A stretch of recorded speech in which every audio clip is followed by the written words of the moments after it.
마틴 루터 킹 목사님의 간절한 꿈은 사람을 피부색이나 인종으로 판단하지 않고 성품으로 인정하는 날이 오기를 바라는 것이었습니다. 간디 역시 인도에게 있어서 영국의 원조보다 더 필요한 것은 인격이라고 외쳤습니다.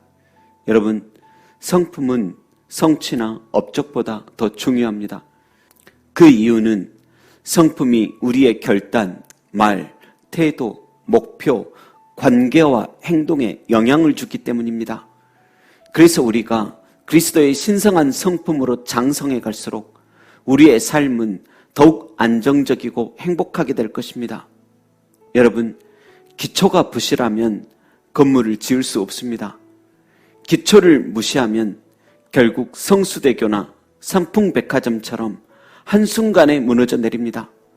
그렇듯이 우리의 신앙생활 중에서 신성한 성품을 무시하게 된다면 사람들의 성품을 단순히 신앙과 관계없는 세상적인 것이고 어릴 때부터 배우는 도덕이나 윤리 정도로만 치부하게 된다면 우리는 신앙생활을 잘 하고 있음에도 불구하고 어느새 영적인 맹인이 되어가게 됨을 보게 될 것입니다. 영적으로 눈이 멀어 하나님께서 우리에게 제시한 복된 그 길을 가지 못하고 언젠가 실족해버리며 하나님 보시기에 아무 열매 없는 그런 자가 되기 십상인 것입니다. 오늘 본문에도 보면 예수님을 믿는 이들에게 보배롭고 지극히 큰 약속을 주신 이유가 나와 있습니다. 그 보배롭고 지극히 큰 약속을 주신 이유가 무엇입니까? 이 약속으로 말미암아 너희가 정욕 때문에 세상에서 썩어질 것을 피하여 신성한 성품에 참여하는 자가 되게 하려 하셨느니라. 이 약속으로 말미암아 신성한 성품에 참여하는 자가 되게 하려 하셨느니라. 여러분, 하나님께서 우리에게 보배롭고 지극히 큰 약속을 주신 이유는 신성한 성품에 우리 참여시키려고 그러신 것입니다. 그러하기에 성품을 굳이 세상의 도덕이나 윤리 정도로만 치부해선 안 되는 것입니다. 여러분, 그리스도인들은 누가 뭐래도 좋은 성품으로 살아가야 할 것입니다. 우리는 외모를 보고 사람을 판단하지만 하나님께서는 우리의 중심을 보십니다. 우리의 진짜 모습은 우리의 성품인 것입니다.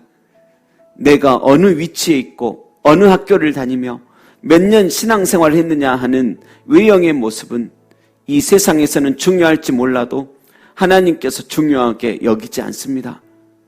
오히려 하나님 보시기에 난 어떤 성품을 가지고 있느냐, 성령의 열매를 맺었느냐, 인격과 성품의 표준이신 그리스도를 닮아가려는 의지가 있느냐가 중요합니다. 세상 사람들이 교회를 많이 무시할 때가 있습니다. 그런데 그들이 우리를 무시할 때 무엇을 보고 무시합니까?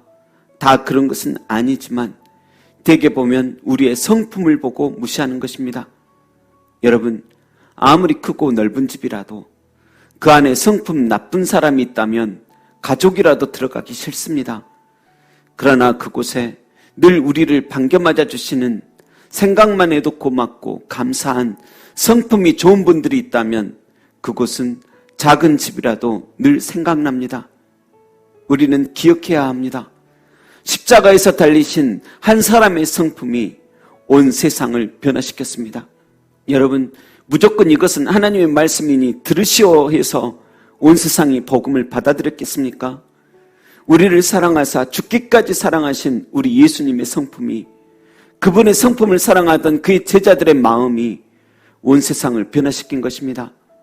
고린도전서 13장에 나타난 오래 참고 온유하며 시기하지 아니하며 자랑하지 아니하며 교만하지 아니하며 무례히 행하지 아니하며 자기의 유익을 구하지 아니하며 성내지 아니하며 악한 것을 생각하지 아니하며 불의를 기뻐하지 아니하며 진리와 함께 기뻐하고 모든 것을 참으며 모든 것을 믿으며 모든 것을 바라며 모든 것을 견디는 그 사랑이 그 안에 있어 세상 사람들에게 결국 빛처럼 비쳐서 그 어둠들이 깨닫는 것입니다. 만일 이른 아침에 우유에다 케일과 신선초를 갈아주면서 또 가족에게 욕을 한 바가지를 쏟아붓는다면 어떠할까요? 그리한다면 그분은 몸에 좋은 채소를 먹고도 마음이 불편하여 체해버릴 수도 있을 것입니다. 그러나 물 한 잔만이라도 따뜻한 사랑이 담긴 그것은 우리의 마음을 시원하게 하고 풍성하게 해주고 약이 됩니다. 성품이 그 사람을 죽이기도 살리기도 하는 것입니다. 여러분, 우리는 신성한 성품에 참여하게 된 자이고 이 세상을 위한 중보기도자로 하나님께서 삼아주셨습니다. 우리가 몸담는 교회와 온 세계 교회들 위해, 가정과 이웃을 위해, 더 나아가 나라와 세계를 위해 기도해주는 사람으로 이 세상에 보내신 것입니다.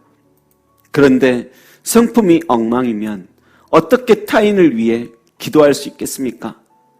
삶 속에서 많이 고통당했습니까?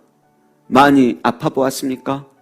그렇다면 그 고통당한 만큼, 그렇게 아파본 만큼 남들도 그렇게 고통당하고 있고 아파하고 있는 사람들 너무 많다 생각하시며 여러분이 살아온 인생을 다른 사람에게 투영하여 그 영혼을 사랑하고 기도해주는 그런 성도님들 되시길 바랍니다. 여러분, 그렇다고 원수를 사랑하기까지 하는 그런 초월적인 성품이 되면 참으로 좋겠지만 그 단계의 성품을 우리가 가지지 못했다고 해서 움츠려들거나 포기하지 마십시오. 그리고 나의 못남, 나의 약함, 나의 서러움과 분노, 어릴 때부터의 삶 속의 응어리만 계속 응시하고 묵상하지 마십시오. 그러다 보면 우리의 성품 이지러집니다. 달걀이 이지러져 부서지듯이 나만 바라보면 나는 오히려 부서집니다. 그러나 오직 믿음의 주여 온전케 하시는 예수님만 바라보면 십자가의 사랑, 부활의 소망이 솟아오릅니다. 그 십자가의 은혜와 부활의 영광을 소망하다 보면 우리는 그리스도로 인하여 어느덧 인내합니다. 사랑합니다. 기도합니다. 내 영혼이 장성해져 갑니다. 그렇게 그리스도의 신성한 성품에 우리는 참여하여 한 발자국씩 한 발자국씩 주와 함께 단순하게 걸어갈 줄 아는 것이 참 은혜요 행복입니다. 기도하겠습니다. 하나님 아버지, 우리가 그리스도의 보혈의 피로 씻겨져 구원받은 존재임을 늘 알게 하소서. 중보기도자로 서게 하소서. 남을 위하여 기도해 줄 만한 그런 복된 성품이 우리 가운데 있게 하옵소서. 우리의 인격과 성품의 표준 되시는 예수님의 이름으로 기도합니다. 아멘.